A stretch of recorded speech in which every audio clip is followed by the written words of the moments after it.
काली अखियों का है ये असर, पलकों तले कहता है नजर। बन जा तू दीवानी मेरी, मैं दीवाना तेरा।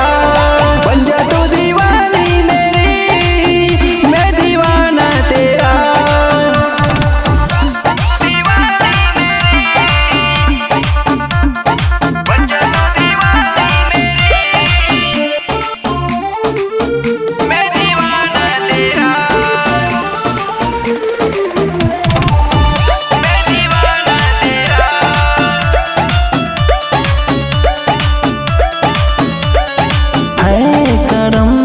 तेरा जो जुआ में कबूल किए हो, लाखों यूं तो है हो, पर दिल मुझको तुमने दिए हो।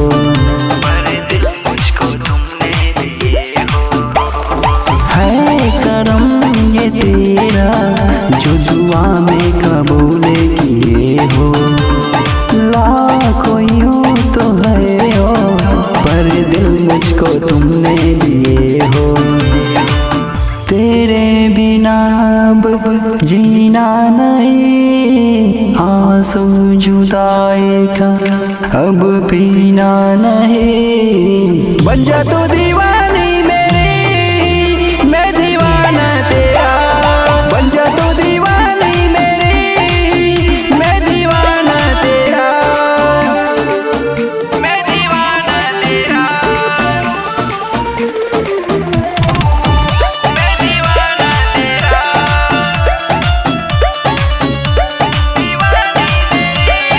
कैसे दिल को संभाले यार, अब तो संभलता नहीं है।